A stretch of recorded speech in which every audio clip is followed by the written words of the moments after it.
Okay, let's make the call. Let's make the call. Okay. If do you need the connection there? So this is who? Can you tell us who this is? So this is a good friend of mine. His name is Ramon Ponce DeLeon, and I was incorrect. He's not the head of the Teamsters Union. It's the Crane Operators Union, and I'll let him clarify that. But great guy, lives in Southern California, has been in this union for a very long time. He's the president. He has everybody underneath him and knows everything that's going on. He can answer all these questions and tell us a firsthand account of what's going on with the crates. I can't wait to hear everything. what the payback's going to be for the 24/7 90-day Biden sprint. Yeah, and I talked to him for a while yesterday. I mean, they're already working their butts off. I mean, there's really maybe 2 or 3 hours that the ports aren't active right now. It's from 3 a.m. to 6 a.m. Other than that, they are, unloading these things constantly. And I also asked him about, how now Long Beach, the mayor of Long Beach said you can now stack crates 6 high as opposed to 1 or 2. So that was going to alleviate some of the space of these things going out into the warehouses all over once the ships were unloaded. And he didn't think that was a great idea. Here's the thing. Won't that complicate things for the crane operators? This is what I think about with this is, okay, you're going to fine them $100 per container and incrementally increase it $100 per day. Doesn't that even piss off people to not want to come back and do business with you? That's what I'm talking about. That's what I'm talking about. The next Yeah. time the ship sails, it's headed for the Panama Canal. It's headed for Houston. It's headed for Miami. That's what I'm trying to say. That this is going to leave a really bad taste. And even though it's the way things are done, you go Shanghai to Long Beach, you go Shanghai to Los Angeles, even though that's the way it's always been done, if you start to find people to Kingdom Come, they're going to divert. They're going to divert the traffic. We have him on the line here. Is it up? I'm going to have to turn the podcast off, right? Hey, Ramon. Hey, is this Tom? Yes, thanks so much, Ramon. And I know this is a scramble, and I apologize for. A lot of things. It's a good show, but there's some things you got wrong. Well, that's why we have you on the phone, I think. Hey, Ramon, say hi to Patrick. Bet David Kai is here as well as Danielle. Good morning. Hello, Patrick. Ramon, how are you? Raise the audio a little bit, Kai. You there? Yes, Ramon. So educate us on, if you don't mind, the audience doesn't know your background. If you can take a quick second and tell us your background, what you do there, and then what's really going on in LA. By the way, you may want to take that off because there's a lot of static noise right now. Just give me the phone. How about if I find some place to pull over? So Sure, you're driving, Ramon? Oh. Whose phone is this, buddy? Did we lose him? I think he's listening to the podcast, too, so we'll call him. Yeah, I think we lost him. So he's the president. Well, he runs the union. He has 7,000. He runs the crane operators. And I don't want to, say this incorrectly, and we'll let him clarify it, but he is the president of the union. The cranes, the trucks, everybody that's coming through. 7,000 people. Yes, 7,000 employees. So there isn't a more qualified person not. to tell us what's going on in LA. Agreed. And this is, again, to me at least, this is critical because the Longshore union contract's coming up on June 30th. And I think they're out for a big, huge pound of flesh. Okay, so Ramon, if you're listening on the podcast, we're coming right back to you here in a second. David, did you get it or no? Just a phone call, guys. You put it on phone call, I put them on speaker. You know how you go to calls and then just enter the numbers that we have. It's 10 digits. There you go, David. I knew he had it in him. hello. Can you hear us now? Can you hear me better now? Can you hear us? Yes, I can hear you. Fantastic. I pulled over. Okay, excellent. We're glad you did that. So tell the audience a little bit about your background and what the current conditions are at the port. Okay, my background is I'm third generation longshoreman. We are called longshoremen because back in the day, they used to ask for labor. They would say along the shore, men. So we became longshoremen. We're the ILWU, and I represent Local 13, which is mostly the labor of the ports of LA and Long Beach collectively. Probably about 8,000 members, close to 8,000. With a casual workforce, would include another 4,000. So about 12,000 members. Yeah. That's who works under the contract document that I enforce as the president for Local 13. So what is life like right now, Ramon? What is life like right now for folks who are working there? What is the day-to-day looking like? How there's a different story between what the media is saying. You're in it. Tell us, is it worse? Is it same? Is it better? What is it like? Well, first of all, since COVID, we have not stopped. No one even looked at us. We kept working. We had 20 active members die as a result of COVID. Some would report to work, be sick, and 3 days later they passed. It was that quick. A lot of phone calls to a lot of families was really discouraging. But since then, we've never stopped. As a matter of fact, we've broken records, volume records. Throughout the year, we're continuing to break records. Our people are working double shifts for the most part because of the volume. We have a process of registration, a list that's already been attained by the parties back in the early 2015, and we're still going through that list to continue to hire through our list. We'll probably have a new list when the next contract comes around. Now, I just want to say something. The automated terminals are just they're predicated on density, which you have premium land on the ports, and the congestion has exposed that if you continue to automate, what's going to happen is you're going to use more trucks. If you've been to Southern California, there's no more room for trucks. We've been advocating rail. Now, we can load a rail with our top pick drivers. It's like a big forklift that picks the container up on the top side. We can move between 50 and 60 containers an hour and have a train of 300 moves with two gangs. We call them gangs, 2 units. And in 5 hours, we have a train of 300 containers on the road. So we need to be pushing for rail infrastructure through the ports. We are not a storage facility. We should be a throughput facility. Automation is a storage. If you can stack, if you go to the port and you go see it, so I'm just trying to bring everybody to light here. Sure. If you have, our stacks are probably 4 high. Okay. Now, the stacks being 4 high because our yard cranes are 4 high. They have to be able to go over it. So if there's 6 rows, you have to get the can on the bottom. You have to take the cans away that are on top, get the bottom can, and then load it, and then put the cans back. Okay. And because of the congestion, it continues to remain full. Because when the vessel comes in, we just put more right back on top. So, and if you automate, even if it's an automated crane with no person in it, if it goes 8 or 9 high, can you imagine digging out 8 or 9 high? So, what is the risk, by the way, if it goes 8 or 9 trucks. high? What is the risk for safety if it goes 8 or 9 high? Well, in an automated terminal, there's nobody there. Okay. So all you did was you just further congested the ports. Automation's a farce. Okay, we've already proven. We've proofs in the pudding. We've already moved the volumes higher than anybody in this nation ever has in the history of this nation with container throughput. And it's obvious. I mean, we haven't had containers, back in the 30s, but we are moving cargo faster than anyone has ever had in any port. And by the way, harbor maintenance tax is a tax where the Gulf and the East Coast take more percentage to build their ports than our ports that are Southern California ports with a 40% throughput for this nation. Now, let me back up one more step. There are 10 major carriers in the world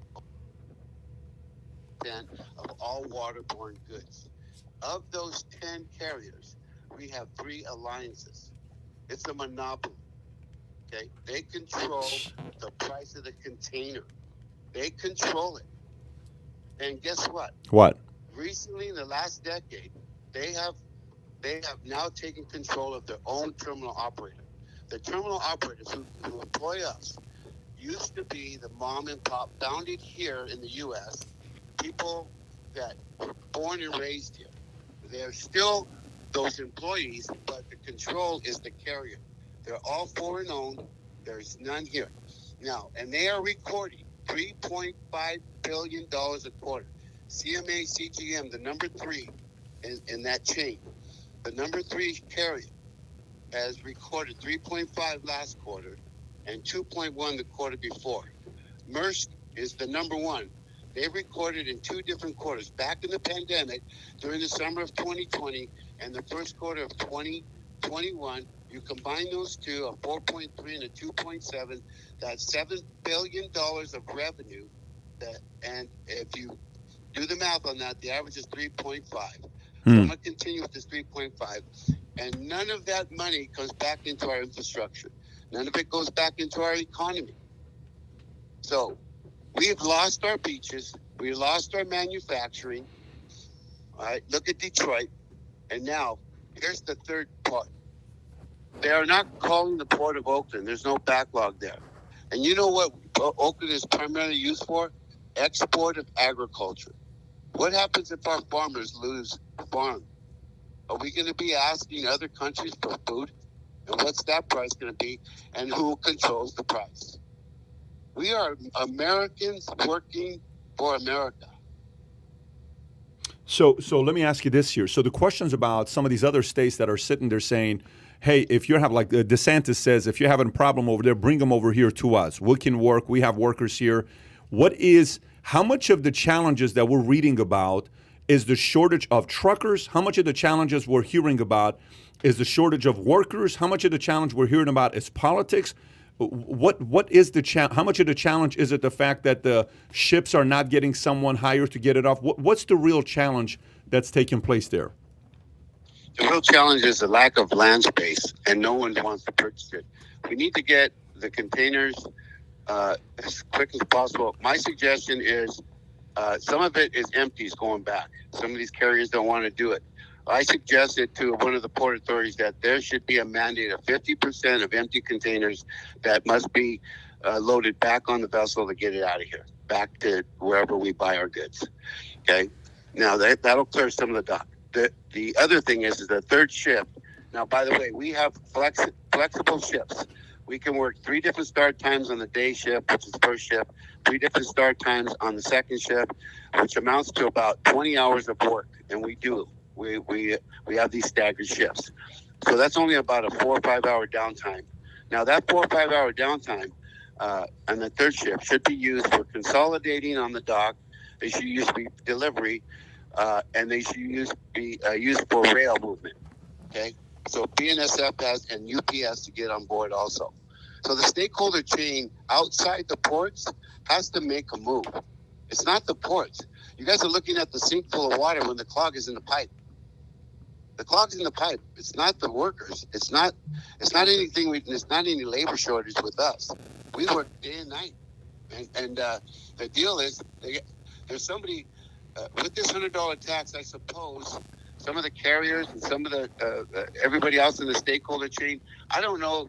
I'm not an economist. I'm a longshoreman. I'm a third generation, 40-year veteran here, and all I know how to do is move cargo, and we move it.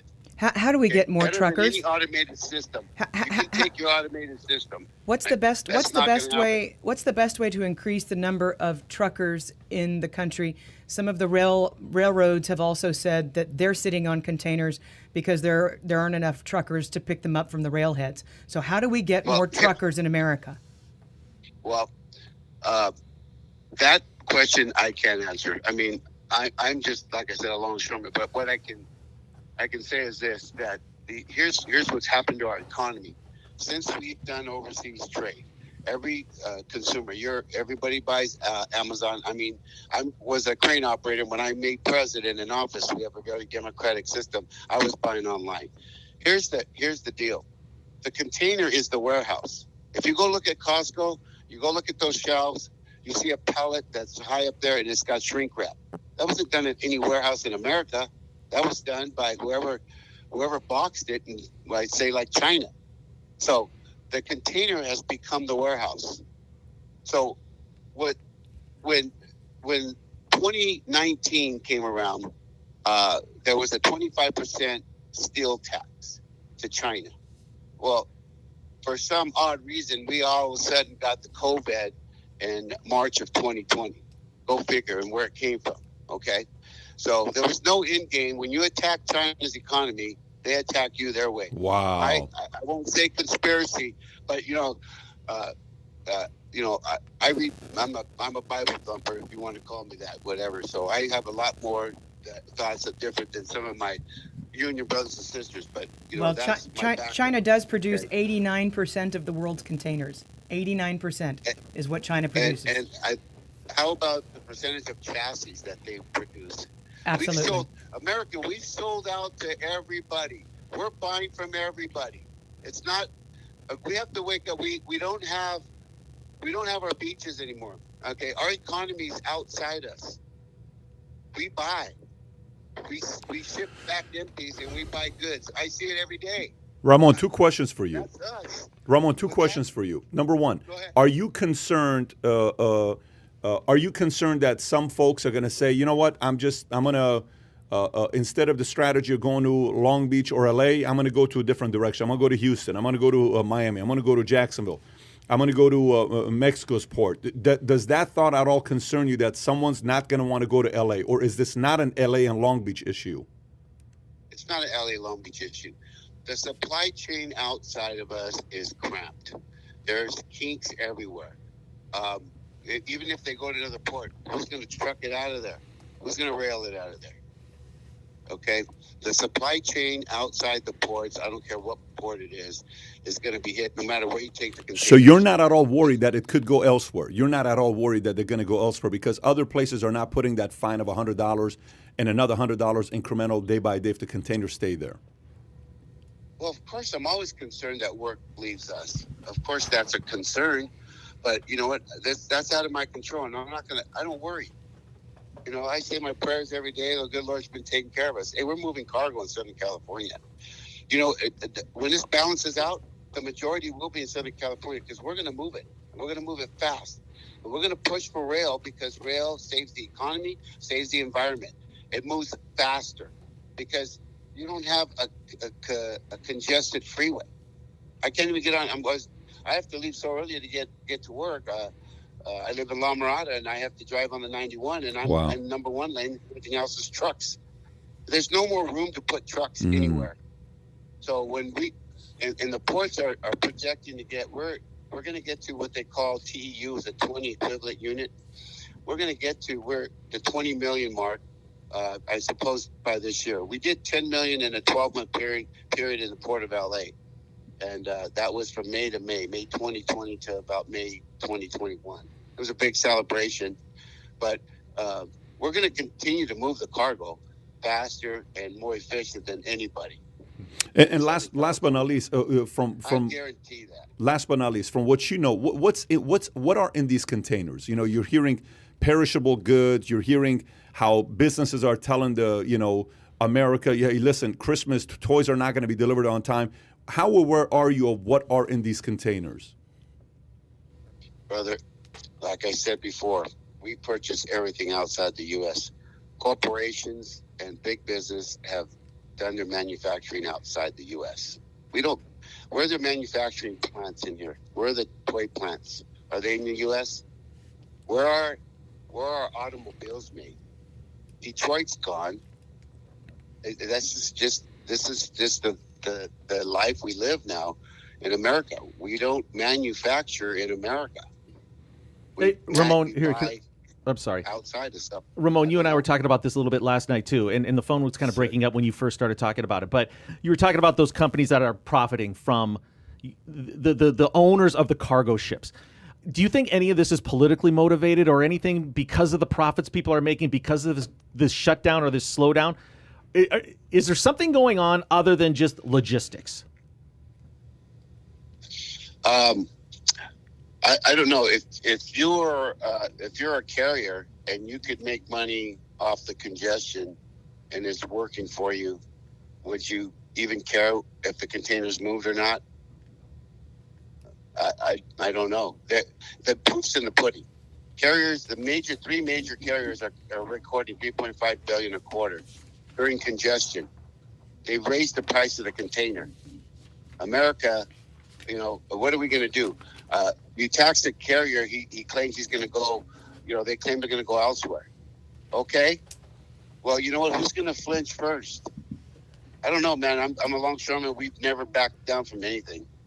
We don't lead with our chin either.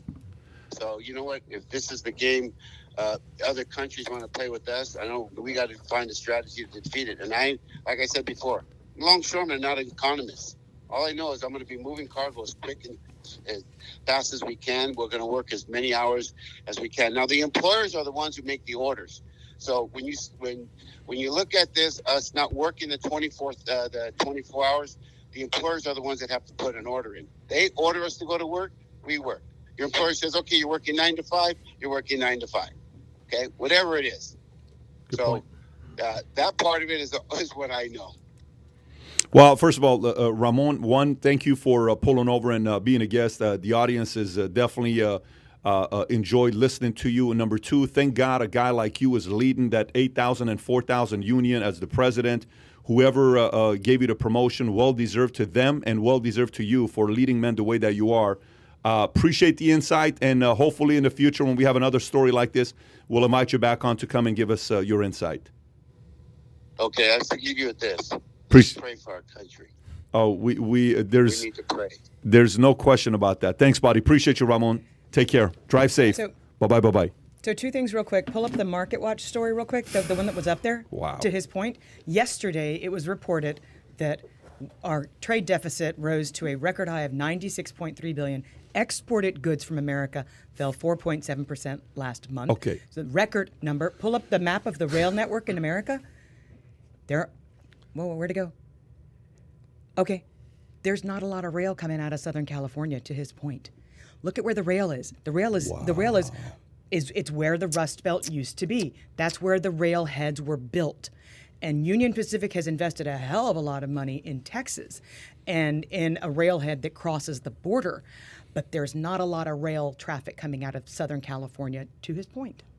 What is all of that up there in the middle? Illinois, Ohio, Those are all small rail lines. Got it. Unbelievable. That number you just said, you just kind of went through it fairly quickly. Can you go back to that number she just put up? 96. The 9.2%. Almost at $100 billion a month. That's how much we're importing. Folks, if you're listening to this, you enjoyed what Ramon had to say, and you want us to bring back guests like this to kind of give their insight to our, foot on the ground. Give this channel a subscribe if you enjoy that. Tom, thanks for that introduction with Ramon. That was amazing. That was fascinating. I think the best point he had, though, too, was that even if you get it off the ships and you can't get it anywhere, then you're stuck just sitting in the ports. And I remember I worked in a warehouse in Norway when there was a fire in one of the freezers on the other side of the country. They would literally ship stuff across the country to us for us to take it out of a truck, repackage it, and send it back.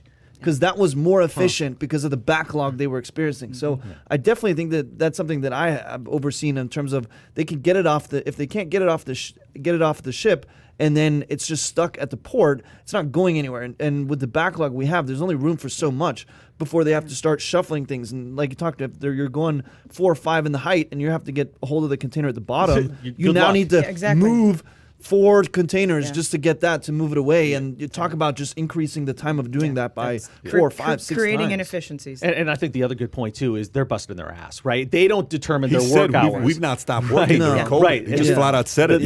That union is hired by the companies that bring in the goods and need them unloaded and shipped around. So it's not like they're setting the hours. But again, what set this off? Too much stimulus money to where we went out and bought stuff like crazy. This is a demand situation. All these imports coming into the country and the trade deficit being at a record high, that's because we're buying more overseas goods as a country than we ever have. And the lack of manufacturing. He could not be more clear about the point that we don't even, like Detroit is gone as far as making cars. I mean, they're out of there. 24% of components come from China. This A also lot of the just others come from went Mexico. to prove that we don't have an infrastructure to support the new importing as opposed to exporting. So if that's the way we're going to keep going, then okay, but then we have to adjust the infrastructure to be able to sustain that and to be able to get it off where it needs to go. So who's going to pay for a big old new railroad? That's Warren the thing. Buffett. He owns one. I like how I said, are you worried that the business is going to go elsewhere? And maybe, to a different port, Houston, Miami, Jacksonville, Mexico. He says, of course, it's something I think about, but I don't worry because I'm a praying man. He went to his faith. But he said, of course, I do. That does concern me because there's a reason that the president of Panama was recently in the city of Houston having a big old celebration because the units that are coming into the Houston port because of the widening of the Panama Canal are at record levels. So if you enjoyed this little short segment from the podcast that we did, here's another short segment to watch. Or if you want to see the entire podcast, Click over here. Take care, everybody. Bye-bye.